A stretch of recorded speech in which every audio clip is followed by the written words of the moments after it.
Es-tu fatigué de vivre avec des préoccupations constantes? Le bouddhisme a la réponse. Depuis des siècles, ses enseignements ont aidé des millions de personnes à trouver la paix intérieure. De la méditation à l'attachement, en passant par la gratitude et la pleine conscience, aujourd'hui, tu découvriras 10 puissantes leçons qui transformeront ta manière de voir la vie. Apprends à lâcher prise, à vivre l'instant présent et à profiter de chaque moment avec sérénité. La tranquillité que tu recherches n'est pas à l'extérieur, elle est en toi. Accompagne-nous dans ce voyage vers la véritable tranquillité. La pratique de la méditation, le chemin vers la sérénité mentale. La méditation est l'un des enseignements les plus puissants du bouddhisme pour atteindre la paix intérieure. Mais qu'est-ce que méditer réellement? Il ne s'agit pas simplement de s'asseoir en silence les yeux fermés, mais d'entraîner l'esprit à trouver la clarté, la sérénité et l'équilibre au milieu du chaos quotidien. Dans le bouddhisme, la méditation est un chemin pour observer nos pensées sans les juger, apprendre à lâcher prise et à se connecter au présent. L'une des formes les plus connues est la méditation vipassana, qui signifie voir les choses telles qu'elles sont vraiment. Elle consiste à observer la respiration, les sensations corporelles et les pensées qui surgissent, sans s'y accrocher ni les rejeter. Une autre pratique essentielle est la méditation méta, aussi appelée méditation de l'amour bienveillant. À travers elle, nous cultivons des sentiments de compassion et de bienveillance envers nous-mêmes et les autres, ce qui nous aide à libérer les ressentiments et les préoccupations inutiles. Beaucoup de gens croient que pour méditer, il faut un lieu spécial ou beaucoup de temps, mais la réalité est que tu peux le faire à n'importe quel moment de la journée. Tu peux pratiquer la méditation en marchant, en mangeant ou simplement en respirant consciemment pendant quelques minutes. L'important n'est pas combien de temps tu y consacres, mais la constance avec laquelle tu le fais. Les bienfaits de la méditation sont soutenus non seulement par la tradition bouddhiste, mais aussi par la science moderne. De nombreuses études ont montré que la méditation réduit le stress, améliore la concentration et renforce la capacité à réguler les émotions. En outre, elle nous aide à voir les problèmes sous un autre angle, en évitant que l'anxiété et la peur ne nous emportent. Si tu veux commencer à méditer, tu n'as qu'à trouver un endroit calme, t'asseoir dans une posture confortable et te concentrer sur ta respiration. Au début, il est normal que l'esprit vagabonde, mais avec patience, tu apprendras à le ramener au moment présent. Peu à peu, tu verras ta pensée devenir plus claire et plus tranquille. Et tu constateras que la paix intérieure cesse d'être un concept lointain pour devenir une expérience réelle dans ta vie quotidienne. L'art de vivre l'instant présent, la pleine conscience dans la vie quotidienne.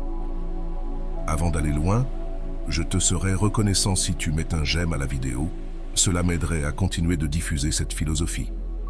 Si tu n'es pas encore abonné, je te recommande de t'abonner et d'activer la cloche pour ne manquer aucune vidéo. Nous vivons dans un monde où l'esprit saute constamment entre le passé et l'avenir. Nous nous inquiétons de ce que nous avons fait ou de ce que nous avons omis de faire, tout en étant angoissés par ce qui va venir. Mais le bouddhisme nous enseigne que la véritable paix se trouve dans le seul moment qui existe vraiment, l'instant présent. La pleine conscience est une pratique fondamentale du bouddhisme. Elle consiste à être pleinement conscient de ce qui se passe ici et maintenant, sans se laisser distraire ni juger l'expérience. C'est vivre en pleine présence, en ressentant chaque respiration, chaque pas, chaque émotion, sans s'accrocher à quoi que ce soit ni rejeter quoi que ce soit. L'un des grands maîtres bouddhistes, Thich Nhat Hanh, disait que lorsqu'on lave la vaisselle, nous devons le faire, comme si c'était la chose la plus importante du monde, sans penser à ce que nous ferons après, ni à ce que nous avons fait avant, mais en ressentant l'eau, le savon, le mouvement de nos mains. Cela peut sembler simple, mais en réalité c'est une forme de méditation en action. La pleine conscience ne nous aide pas seulement à réduire le stress et l'anxiété, elle nous permet également de profiter davantage de la vie. Combien de fois avons-nous mangé sans vraiment savourer la nourriture? Combien de conversations avons-nous eues sans être pleinement présents? En pratiquant la pleine conscience, nous redécouvrons la beauté du quotidien et apprenons à apprécier ce que nous avons. Mais vivre dans l'instant présent ne signifie pas ignorer l'avenir ou négliger nos responsabilités. Cela signifie faire chaque chose avec pleine conscience et engagement, sans laisser l'esprit vagabonder dans des préoccupations inutiles. Quand nous travaillons, nous travaillons. Quand nous sommes avec notre famille, nous sommes vraiment avec eux. Quand nous marchons, nous ressentons chaque pas. Pour commencer à développer ta pleine conscience, tu peux faire des exercices simples, comme te concentrer sur ta respiration pendant quelques minutes par jour, manger sans distraction ou simplement t'arrêter un moment et observer ce qui t'entoure. Au début, tu remarqueras que l'esprit a tendance à s'échapper, mais avec de la pratique, tu apprendras à le ramener. Vivre dans l'instant présent est un art, et comme tout art, il demande de la pratique. Mais quand tu y parviendras, tu découvriras que la paix intérieure ne réside pas dans un avenir incertain, ni dans un passé révolu, mais ici et maintenant, dans cet instant même. Comprendre l'impermanence, accepter le changement comme une partie de la vie. Tout dans la vie change. Rien ne reste identique pour toujours. Pourtant, nous souffrons souvent parce que nous nous accrochons à des personnes, des moments ou des situations, souhaitant qu'ils ne se terminent jamais. Le bouddhisme nous enseigne que l'impermanence est une réalité inévitable et que l'accepter nous libère d'une grande partie de notre souffrance. Des saisons de l'année à nos propres émotions, tout est en constante transformation. Ce qui nous préoccupe aujourd'hui peut sembler insignifiant dans quelques mois ou années. Les joies et les tristesses vont et viennent, comme les vagues de la mer. Rien n'est fixe, et comprendre cela nous aide à vivre avec plus de sérénité. Le Bouddha comparait la vie à un fleuve en mouvement. Il n'est jamais le même à chaque instant, mais il continue de couler. Nous aussi, nous sommes dans un processus constant de changement. Notre corps vieillit, notre esprit évolue, nos relations se transforment. Résister à cela ne fait qu'engendrer de la souffrance, tandis qu'accepter ce changement nous permet de flotter avec la vie au lieu de lutter contre elle. Lorsque nous comprenons l'impermanence, nous apprenons à apprécier chaque moment. Au lieu de craindre qu'une chose se termine, nous l'apprécions tant qu'elle dure. Nous réalisons que nous ne pouvons pas tout contrôler, mais nous pouvons décider de la manière dont nous réagissons au changement. Plutôt que de voir le changement comme une menace, nous le voyons comme une opportunité de croissance. Une pratique bouddhiste pour travailler l'acceptation du changement est la méditation sur l'impermanence, qui consiste à réfléchir sur la façon dont tout autour de nous est en constant mouvement, à observer le passage du temps, les changements dans la nature, même les pensées qui vont et viennent dans notre esprit. Cette pratique nous aide à développer une attitude plus flexible et détachée face à la vie, à l'accepter.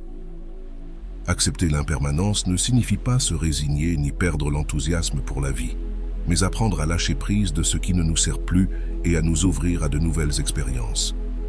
Cela nous libère de la peur de perdre, car nous comprenons que tout est temporaire. Et dans cette acceptation, nous trouvons une profonde paix intérieure. Le détachement, se libérer des attachements émotionnels. L'un des plus grands obstacles à la paix intérieure est l'attachement. Nous nous accrochons à des personnes, des situations, des idées et des objets, espérant qu'ils nous procurent un bonheur durable. Cependant, le bouddhisme nous enseigne que l'attachement est l'une des principales causes de la souffrance, car il nous fait dépendre de choses extérieures pour nous sentir bien. L'attachement ne signifie pas seulement vouloir quelque chose, mais croire qu'en son absence, nous ne pouvons pas être heureux. Nous nous accrochons à des relations par peur de la solitude, à des biens matériels pensant qu'ils nous donneront de la sécurité, ou même à notre propre identité, en nous accrochant à une image fixe de qui nous sommes. Mais comme tout dans la vie est impermanent, lorsque ces choses changent ou disparaissent, nous souffrons. Le détachement ne signifie pas renoncer à tout ni vivre sans amour. Il ne s'agit pas de nous éloigner du monde, mais de nous y relier de manière plus libre et consciente. Cela signifie aimer sans posséder, profiter sans craindre de perdre et vivre sans dépendre de rien d'extérieur pour notre bonheur. Le Bouddha a utilisé une métaphore très puissante pour expliquer cela. Il a dit que s'accrocher à quelque chose est comme tenir une corde trop fort. Plus nous nous accrochons, plus nous nous faisons de mal. Lâcher prise ne signifie pas perdre, mais arrêter de nous accrocher de manière obsessionnelle. Pour pratiquer le détachement, nous pouvons commencer par observer nos réactions lorsque quelque chose ne se passe pas comme nous le souhaitons. Si nous n'obtenons pas ce que nous voulons, nous nous sentons frustrés, ou si nous nous sentons en insécurité sans certaines personnes ou choses, plutôt que de résister, nous pouvons accepter la situation et réaliser que notre bonheur ne dépend pas de cela. Le détachement nous donne la liberté. Il nous permet de profiter des choses sans craindre de les perdre, parce que nous comprenons que tout est temporaire. Il nous aide à vivre avec moins d'anxiété et plus de légèreté, en ayant confiance que nous aurons toujours ce dont nous avons besoin à chaque instant. Lorsque nous arrêtons de dépendre de l'extérieur pour être heureux, nous trouvons une paix que personne ni rien ne peut nous enlever. La compassion n'est pas seulement de la pitié pour les autres, mais de développer une connexion authentique avec leur souffrance et un désir sincère de l'alléger. Lorsque nous cultivons la compassion, nous transformons la manière dont nous interagissons avec le monde et trouvons une source inépuisable de paix intérieure. Dans la vie quotidienne, nous avons tendance à nous concentrer sur nos propres problèmes, pensant que notre bonheur dépend uniquement de ce qui nous arrive à nous, mais le bouddhisme nous invite à élargir notre vision et à réaliser que, sans exception, nous faisons face à des difficultés. En reconnaissant la souffrance des autres, nous cessons de les voir comme des étrangers et commençons à ressentir une connexion profonde avec eux.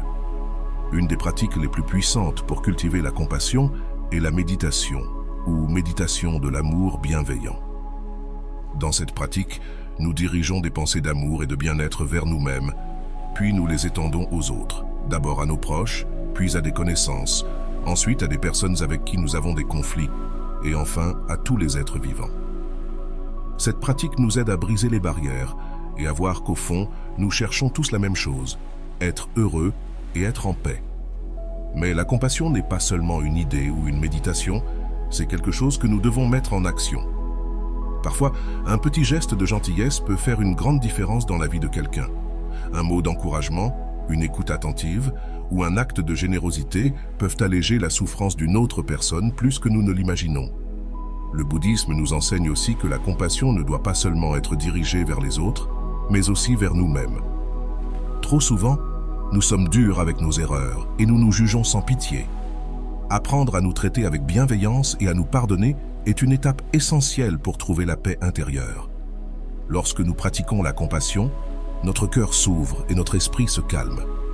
Nous cessons de voir les autres comme des ennemis ou des compétiteurs et commençons à reconnaître que nous sommes tous ensemble dans ce voyage. Et dans cette connexion avec les autres, nous trouvons un bonheur plus profond et authentique. La sagesse du silence, trouver des réponses dans la quiétude. Nous vivons dans un monde où le bruit est constant. Dès le moment où nous nous réveillons, nous sommes entourés de sons. Le trafic, les notifications du téléphone, les conversations pressées, la télévision en fond sonore. Même lorsque le bruit extérieur se tait, notre esprit continue de générer du bruit intérieur, passant d'une pensée à l'autre sans repos. Dans ce chaos, le bouddhisme nous enseigne que le silence n'est pas seulement l'absence de son, mais un outil puissant pour trouver clarté et paix intérieure. Le silence a la capacité de nous révéler des choses que le bruit cache. Dans la tradition bouddhiste, de nombreux maîtres ont passé de longues périodes en retraite dans un silence complet pour approfondir leur compréhension de l'esprit et du monde. Nous n'avons pas besoin de nous isoler du monde pour expérimenter cela, mais nous pouvons commencer à incorporer des moments de tranquillité dans notre vie quotidienne. Un des premiers bénéfices du silence est qu'il nous aide à calmer l'esprit. Lorsque nous cessons de parler constamment ou de nous remplir de distractions, nous réalisons combien de bruit inutile il y a dans notre tête, préoccupations, jugements, souvenirs, projets. Notre esprit ne s'arrête jamais. Cependant, lorsque nous faisons de l'espace pour le silence, ces pensées commencent à perdre de leur force. Elles ne disparaissent pas immédiatement, mais elles cessent de nous dominer. Le silence nous permet aussi d'écouter mieux non seulement les autres, mais aussi nous-mêmes. Combien de fois nous sommes-nous sentis perdus parce que nous ne savons pas ce que nous voulons réellement? Cela se produit parce que nous sommes trop occupés à réagir à ce qui se passe à l'extérieur et ne nous donnons pas le temps de regarder à l'intérieur. Lorsque nous pratiquons le silence, nous commençons à remarquer nos émotions avec plus de clarté. Nous découvrons ce qui nous inquiète, ce qui nous rend heureux et ce que nous devons laisser aller dans notre vie quotidienne. Le silence peut se manifester de plusieurs façons. Prendre quelques minutes le matin avant de vérifier le téléphone, marcher sans musique ni distraction, manger en pleine conscience ou simplement s'asseoir pour observer notre respiration sans rien faire d'autre. Ces petits moments de tranquillité peuvent complètement transformer notre manière de vivre.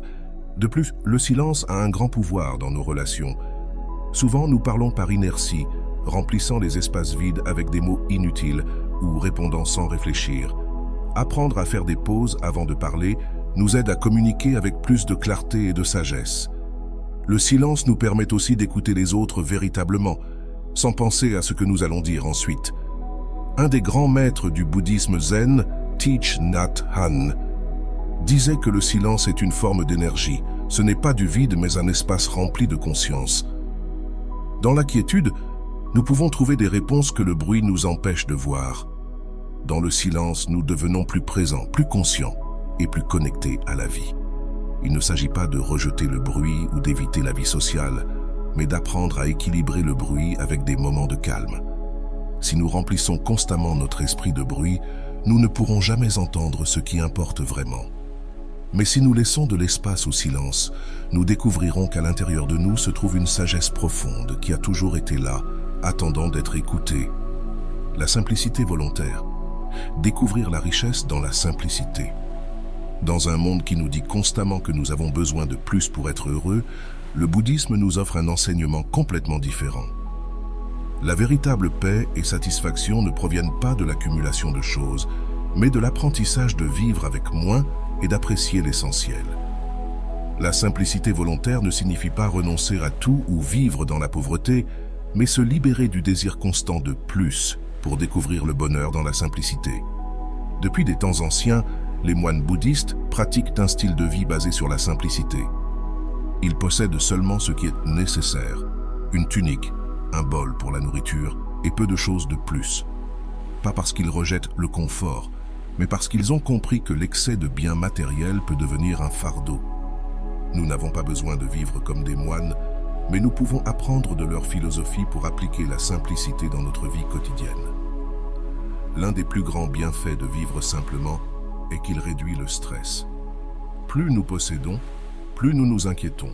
De l'argent pour acheter, de l'entretien pour garder nos biens en bon état, de la crainte de les perdre. Sans nous en rendre compte, ce que nous possédons finit par nous posséder. Lorsque nous simplifions notre vie, nous éliminons beaucoup de préoccupations inutiles et trouvons plus d'espace pour ce qui compte réellement.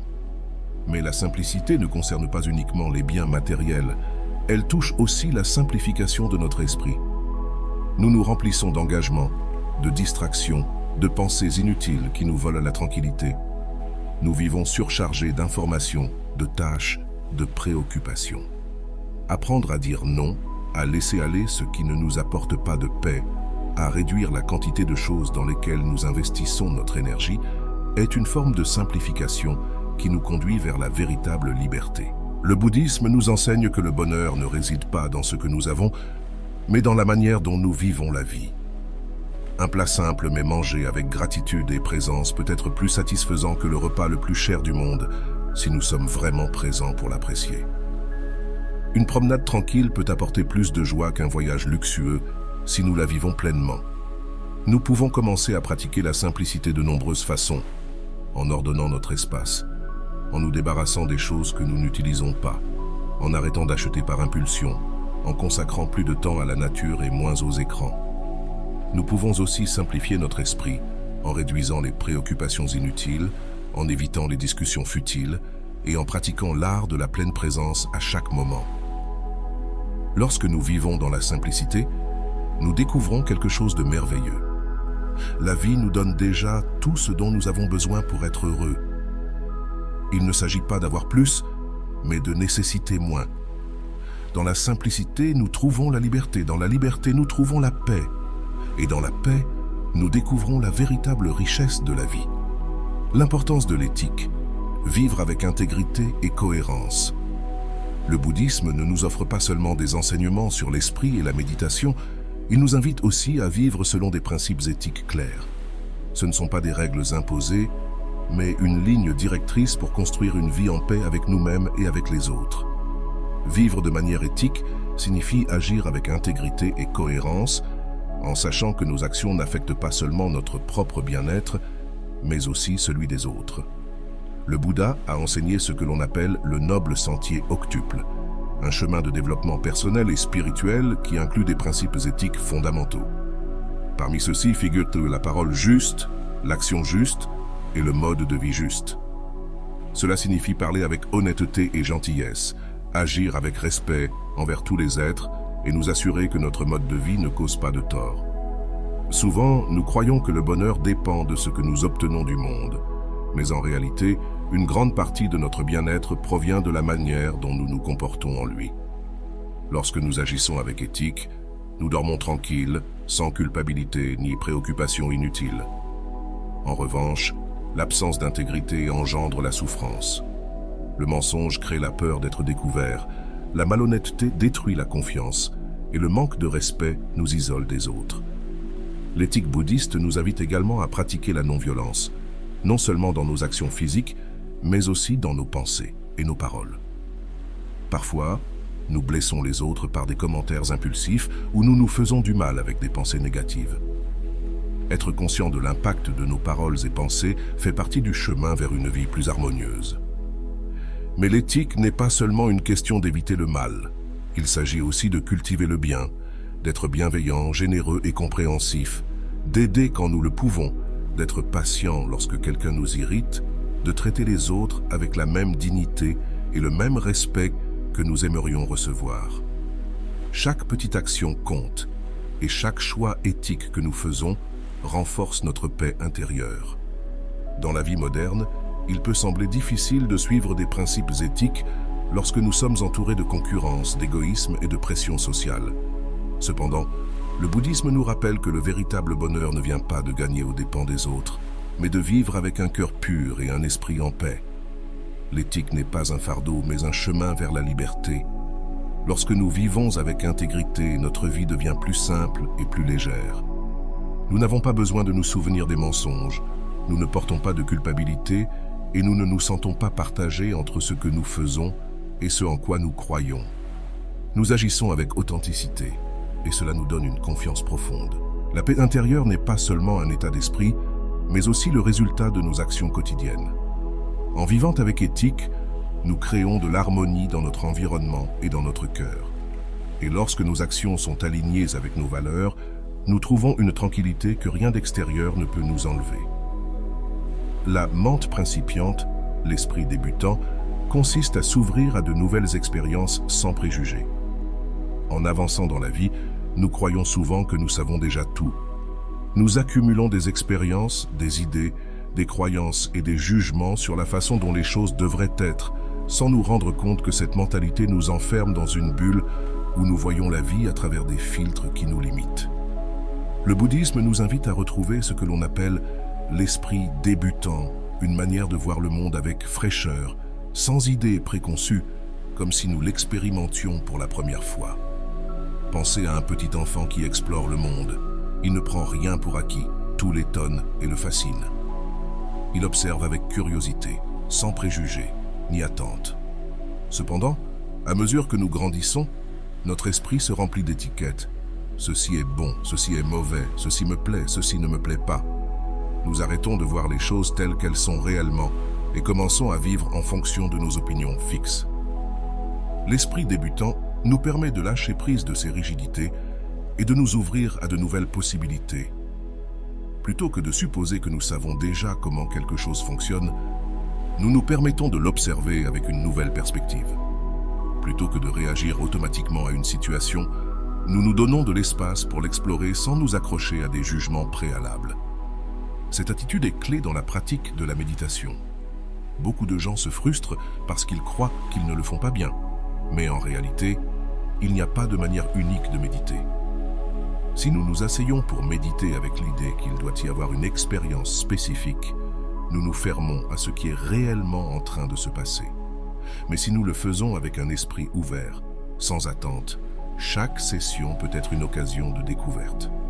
Dans la vie quotidienne, l'esprit débutant nous aide à voir la beauté dans l'ordinaire. Il nous permet de savourer la nourriture avec plus d'attention, de profiter d'une conversation sans anticiper ce que nous allons dire, de découvrir de nouvelles façons de faire les choses, au lieu de nous accrocher à l'habitude. Il nous aide aussi dans nos relations, car au lieu de cataloguer les gens selon ce que nous pensons qu'ils sont, nous leur donnons la chance de nous surprendre. Un exercice simple pour cultiver l'esprit débutant est de choisir quelque chose de quotidien et de l'expérimenter comme si c'était la première fois. Cela peut être boire un verre d'eau, observer le ciel, écouter une chanson. Faites attention à chaque détail sans le considérer comme acquis. Vous remarquerez que lorsque nous arrêtons de voir la vie comme quelque chose de routinier, chaque moment devient plus intéressant et précieux. L'esprit débutant nous donne la capacité de nous émerveiller et nous libère de la rigidité mentale. Il nous permet de lâcher prise sur la peur du changement et de recevoir la vie avec ouverture et curiosité. Lorsque nous apprenons à voir le monde avec de nouveaux yeux, nous nous rendons compte que le bonheur ne réside pas dans l'extraordinaire, mais dans la manière dont nous choisissons d'expérimenter le quotidien. La gratitude comme chemin vers le bonheur. Apprécier ce que nous avons. Nous vivons dans un monde qui nous pousse constamment à vouloir plus. Plus d'argent, plus de succès, plus de biens matériels. Nous nous concentrons tellement sur ce qui nous manque que nous oublions de valoriser ce que nous avons déjà. Cependant, le bouddhisme nous enseigne que le véritable bonheur ne réside pas dans ce que nous obtenons, mais dans la capacité d'apprécier l'instant présent. Et la gratitude en est la clé. La gratitude n'est pas seulement un sentiment passager que nous ressentons lorsque quelque chose de bien nous arrive. C'est une attitude de vie, une manière de voir le monde. Elle nous permet de réaliser que, même si nous n'avons pas tout ce que nous désirons, nous avons bien plus que ce dont nous avons besoin. Le simple fait d'être vivant, de respirer, d'avoir de la nourriture, de compter sur des personnes qui nous aiment, est une raison suffisante pour être reconnaissant. Le Bouddha enseignait que la souffrance provient du désir constant de ne jamais être satisfait. Mais lorsque nous pratiquons la gratitude, nous brisons ce cycle. Au lieu de nous concentrer sur ce qui nous manque, nous nous concentrons sur ce que nous avons. Et lorsque nous changeons notre perspective, notre bonheur ne dépend plus des circonstances extérieures. Une manière simple de cultiver la gratitude est de prendre quelques minutes chaque jour pour réfléchir à 3 choses pour lesquelles nous sommes reconnaissants. Cela peut être des choses grandes, comme la santé ou l'amour de notre famille, ou des petites choses, comme une conversation agréable ou l'odeur du café le matin. L'important est d'entraîner l'esprit à remarquer et à apprécier ce qui est bon autour de nous. Nous pouvons aussi pratiquer la gratitude envers les autres. Bien souvent, nous prenons pour acquis les gestes des autres, mais un simple « merci » sincère peut renforcer nos relations et faire en sorte que ceux qui nous entourent se sentent valorisés. Lorsque nous vivons avec gratitude, tout change. Nous cessons de croire que le bonheur est dans un futur lointain et nous commençons à le trouver ici et maintenant. Nous apprenons à profiter davantage de la vie, à nous inquiéter moins et à nous sentir en paix avec ce que nous avons. Nous avons exploré ensemble 10 enseignements bouddhistes qui peuvent transformer notre manière de voir la vie et nous aider à trouver la paix intérieure. Ces enseignements résonnent-ils en toi? Comment peux-tu les appliquer dans ta vie quotidienne? Si cela t'a été utile, abonne-toi pour continuer à explorer des sujets qui nourrissent ton bien-être et ton développement personnel. Laissez-nous un commentaire pour partager vos idées ou réflexions. Nous serions ravis de savoir ce que tu en penses. À bientôt dans le prochain épisode.